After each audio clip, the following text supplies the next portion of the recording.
প্রত্যেকটা মা বাবাই ছোটবেলা থেকে সন্তানকে দৌড়াতে শেখায়, প্রতিযোগিতা করতে শেখায়, সবার আগে দৌড়িয়ে যেতে হবে, সবার উপরে থাকতে হবে।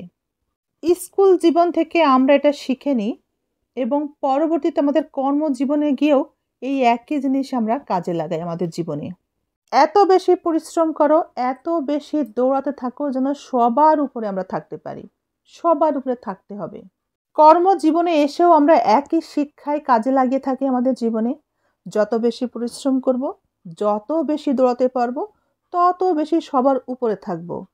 যত বেশি দৌড়াবো, যত দিন দৌড়াতে পারবো বা পরিশ্রম করতে পারবো, ততদিন সবার আগে থাকতে পারবো।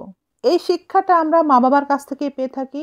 স্কুল জীবন থেকে আমাদের এই শিক্ষার কার্যক্রমটা শুরু হয়। আমরা এভাবে শিখি ছোট থেকে, যতদিন আমরা দৌড়াতে পারবো ততদিন আমরা কিছু শিখব, কিছু অর্জন করব, সবার আগে থাকব। ঠিক যেন খরগোশ আর ওই কচ্ছপের গল্পের মতো, যে গল্পটি আমরা ছোট থেকে পড়ে এসেছি, জেনে এসেছি। আমরা যখন দৌড় প্রতিযোগিতা শুরু করি তখন আশেপাশের মানুষের সাথে আমরা প্রতিযোগিতা শুরু করি। আশেপাশে কার কতটুকু আছে তার থেকে আমাদের বেশি থাকতে হবে। এই ধরনের চিন্তা ভাবনা যখন আমাদের চলে আসে ভিতরে, আশেপাশের সবার থেকে আমাদের বেশি থাকতে হবে, তাদের সাথে আমরা প্রতিযোগিতা শুরু করি এভাবে, তখন আমাদের চাহিদার মাত্রা বাড়তে থাকে। এটাই আমাদেরকে ক্ষতি করে। আমরা অহংকারী হয়ে উঠি, অনেক সময় অন্যের ক্ষতি করি, অনেক সময় পরিশ্রম না করে কিভাবে শর্টকাটে দৌড়িয়ে এগিয়ে যাওয়া যায় সে চেষ্টাও করি।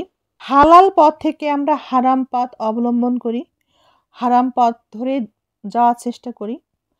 অনেক সময় আমরা এভাবেই ন্যায় পথ থেকে সরে যাই এবং অন্যায়ের পথে হাঁটতে চেষ্টা করি নিজেদের স্বপ্ন, নিজেদের চাহিদাগুলো পূরণ করার জন্য। সবার উপরে থাকতে হবে সেই স্বপ্ন থেকে।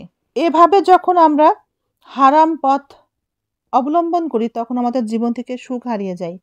জীবনে যদি সুখে থাকতে হয় তবে অন্যের সাথে প্রতিযোগিতা বন্ধ করতে হবে। কার কি আছে আমারও সেটাই থাকতে হবে, এমন চিন্তা না করে আসলে আমার কি প্রয়োজন, আমার কি নাই, সেটার দিকেই মনোযোগী হতে হবে এবং সেভাবেই দৌড়াতে হবে। চাহিদা আছে আমার এক আনা, আমি এতটা পর্যন্ত দৌড়ালাম, পরিশ্রম করলাম, সেখান থেকে আমার 5 আনা অর্জন আসলো, তাতে কোনো সমস্যা নাই।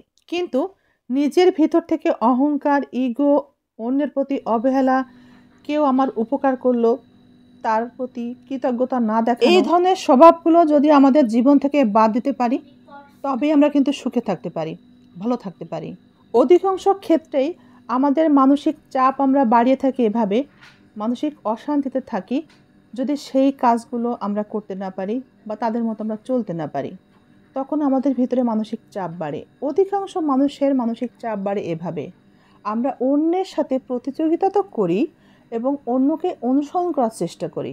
অন্যকে অনুসরণ করলে যেটা হয়, সে কি পরলো, কত দামি শাড়ি পরলো, কোথায় ঘুরতে গেল, কতদিন ঘুরতে গেল, ক টাকা সেখানে গিয়ে খরচ করলো, বিদেশ ভ্রমণ করলো, আমি কেন করতে পারছি না, আমি কিভাবে আরও বেশি উপার্জন করতে পারি, কিভাবে আরও বেশি দৌড়াতে পারি, আমি যেন সবার আগে থাকতে পারি, কার কটা বাড়ি আছে, গাড়ি আছে, কত দামি বাড়ি আছে, কত দামি গাড়ি আছে, এই যে চিন্তা ভাবনা, এখান থেকে আমাদের মানসিক চাপ বাড়ে।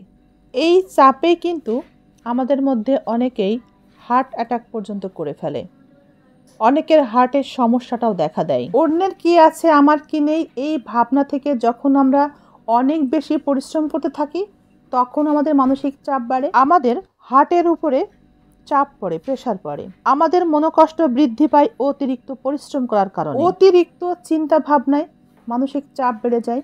আবার যদি আমরা না পারি, আমাদের নাই, সেই চিন্তা থেকেও কিন্তু আমাদের মানসিক চাপ বাড়ে।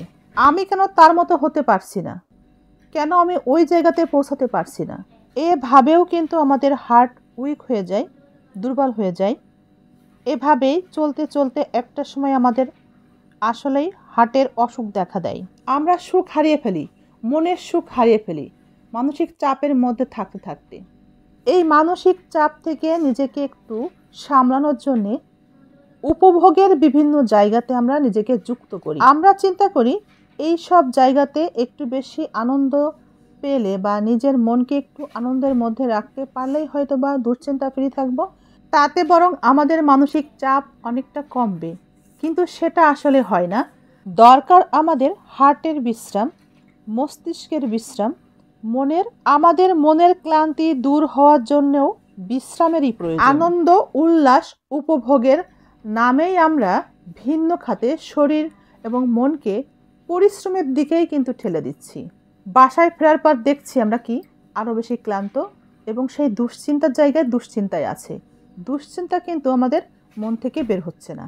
আমাদের ধর্মে তো আছেই, বিজ্ঞানও এ বিষয়ে প্রমাণ করেছেন, আমরা টেনশন ফ্রি হতে যখন নারী পুরুষ উভয়ে মিলে একটা আনন্দ উৎসবে মেতে উঠি, তখন সেখানে পর নারী পর নিঃশ্বাসের মাধ্যমে এক ধরনের বিষাক্ত পদার্থ ছড়ায়, যে বিষাক্ত পদার্থের কারণে পুরুষের মধ্যে হার্টের সমস্যা হয়, হার্টের অনেক সমস্যা দেখা দেয়, এমনকি হার্ট অ্যাটাকের ঝুঁকিও বেড়ে যায়। তাই অধিক চাহিদায় আমাদের মানসিক চাপ বাড়বে, এটাই স্বাভাবিক। তাই জীবনে বেঁচে থাকতে যতটুকু প্রয়োজন ততটুকুই পরিশ্রম করা উচিত। আমাদের আশেপাশের আত্মীয় স্বজন, বন্ধু বান্ধব, আপনজন, রক্তের মানুষ সবার সাথেই আমাদের প্রতিযোগিতা করাটা বন্ধ করতে হবে। তবে আমরা মানসিক চাপমুক্ত থাকব এবং শান্তিতে থাকতে পারবো। আমেরিকার একজন লেখক বলেছেন, যদি আপনি চাপ নিয়ন্ত্রণ করতে না পারেন তবে চাপ আপনাকে নিয়ন্ত্রণ করবে।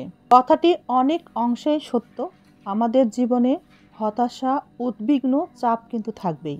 কিন্তু আমরা যদি এগুলো নিয়ন্ত্রণ করতে না পারি তাহলে আমাদের অনেক কাজই পড়ে থাকবে, আমরা অনেক পিছিয়ে থাকব। তাই যদি আমরা কখনো আমাদের চাপ নিয়ন্ত্রণ করতে না পারি, অবশ্যই আমরা অক্ষম হই, মাঝে মাঝেই হব, এটাও স্বাভাবিক। তাই সেই মুহূর্তে আমরা যেটা করব, পরিবারকে নিয়ে প্রকৃতির কাছাকাছি চলে যাব। পরিবারে স্ত্রী থাকলে, সন্তান থাকলে তাদেরকে নিব সাথে এবং প্রকৃতির খুব কাছে চলে যাব। নদী, পাহাড়, সমুদ্র দেখব। পরিবারকে নিয়ে অবসরকালীন সময় কাটালে আপনি যতটা সুস্থ থাকবেন, অন্য কাউকে নিয়ে যদি আপনি বাইরের সময় কাটান তাতে হিতে বিপরীত হবে, আপনার শরীরে আরও রোগের উৎপত্তি হবে। প্রকৃতির কাছাকাছি থাকবেন, খোলা পরিবেশে থাকবেন, তাতে চাপ মুক্ত থাকতে পারবেন এবং শান্তি অনুভব করবেন। এভাবেই নিজেকে চাপ মুক্ত রাখুন, চাপকে নিয়ন্ত্রণ করুন এবং সফল হন জীবনে, শান্তিতে থাকুন, সুখে থাকুন।